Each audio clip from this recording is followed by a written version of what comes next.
Election Civil. So, you know, why are we here and why do we do all this? It's the law. And how many people have seen Selma? I went and saw it last night. Oh my gosh, heart-wrenching movie. But, you know, the Voting Rights Act, and we're celebrating 50 years of the Voting Rights Act. And, you know, this is what motivates us and inspires us to continue to do the work we do to make sure that everybody has access to voting. And then, of course, we also have the Voting Accessibility for the Elderly and Handicapped Act. I would like to see that changed to Voters with Disabilities Act, but 1984, old terminology there. Of course, ADA, and then what Fred had talked about earlier, the Help America Vote Act. On the state level, we have the California Code of Regulations, Title 24. Jamie's an expert on them. She's read every single chapter of that code and knows it inside and out. On the elections code side, we have the law that basically says when designating polling places, the elections official shall undertake the necessary measures and locate the place to make sure that it meets all the guidelines for accessibility provided by the Secretary of State's office. And again, Jamie was instrumental in making sure that those guidelines got drafted, redrafted. Are we in the third drafting now? The latest one came out in April 2014. But those are now our set guidelines that we use when we go out to survey polling sites to make sure that they are accessible to persons with disabilities. I've used some of this PowerPoint in other talks. I took out the slide about our lawsuit because I want to forget about it. And we want to move over. And we've complied and we passed, so that's no longer an issue. As far as best practices for county elections officials, making sure we have accessible polling places in Santa Cruz County. We have an access compliance plan that we follow. We have a very aggressive program in going out and surveying and surveying polling sites to make sure they're accessible.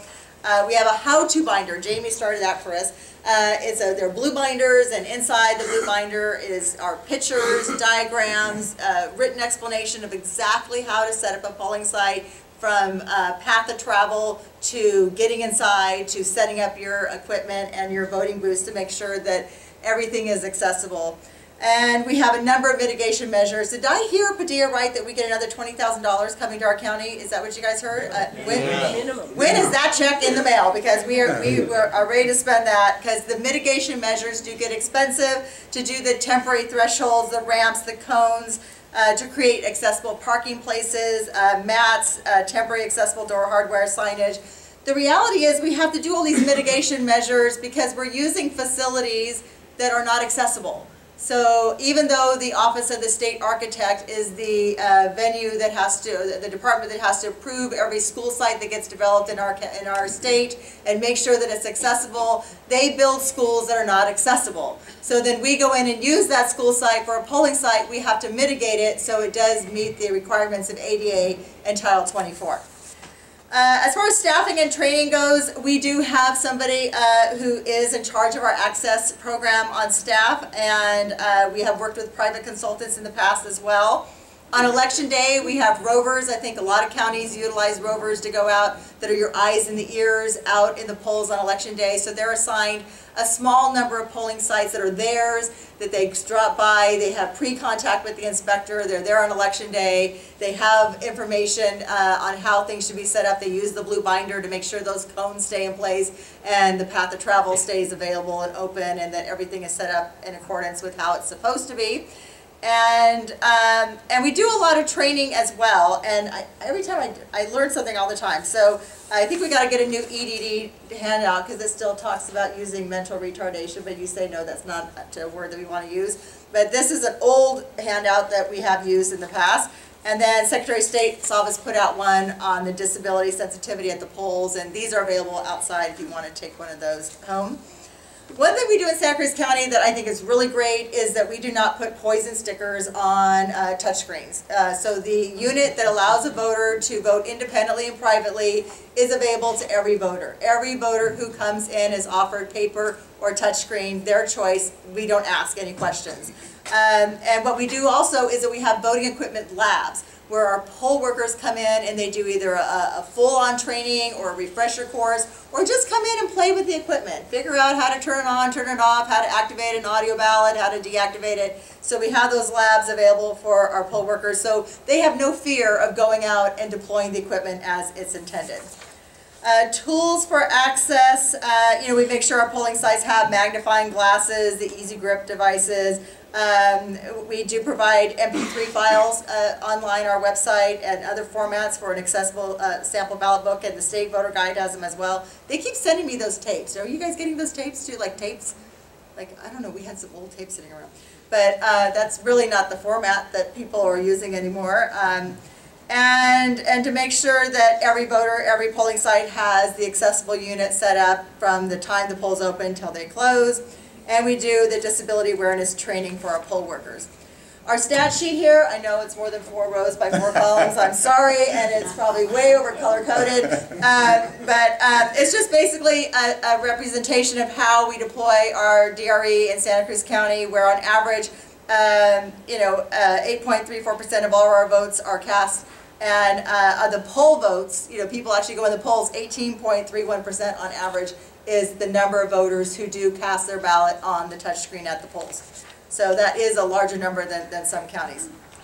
It's all about the outreach, right? I mean, it's really being out there in the community, talking to voters. We have our County Voting Accessibility Advisory Committee. In fact, they are meeting tomorrow. I'm sorry, I'm going to miss them. But we have a great program on outreach to our residential care facilities, where we go to the facilities, we get them registered, we assist them with voting. We participate in county fairs, parades. I mean, those are all fun. We demonstrate our voting system. We speak to groups and organizations, and we do a lot of outreach with our UC. We have UC Santa Cruz in our county, and we also have Cabrillo Community College, and we do a lot in our high schools as well. And as far as partnering with groups, we have a lot we do in Santa Cruz County with the Monterey Bay Providers Network, our County Disability Commission, Hope Services, Disability Rights California. Thanks, Fred, and you guys have been great in helping us. Our Center for Independent Living, and we do work closely, like I said, with local residential care facilities. From the CACEO standpoint, that stands for California Association of Clerks and Election Officials, and they have a subcommittee on voters with specific needs, and Jamie's been attending those committee meetings for decades, and they have been doing extensive work. They were very instrumental on redoing the polling place checklist and the guidelines. And they're working on automating the process as well of going out and surveying. Going out to survey a polling site can take hours, and having an automated system of collecting that data is going to be real key. We're still working on that in Santa Cruz County. And the VAC does, we're also working with other counties to make sure all counties have a VAC. Not all counties do, but since we've started our outreach to all of our counties, the number of counties that did not have VACs that now have VACs is growing, so that is great as well. We do a lot of sharing of best practices.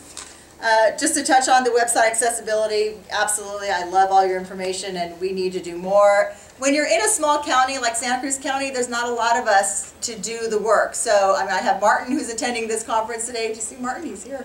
And so he is learning more and doing more, but we're a very small staff, and we don't have a lot of resources, but we're working on it. So we do look to the internet for guides and help. The World Wide Web consortiums, the Web Consent Accessibility Guidelines are great. Like you said, tags for images, you said it all, and we're working on it. State VAC, we got to get the state VAC back and running. I did hear from Padilla's office that he's interested in continuing the state VAC. He's not really sure what role he wants the state VAC to play, and he's supposed to get back to us in April.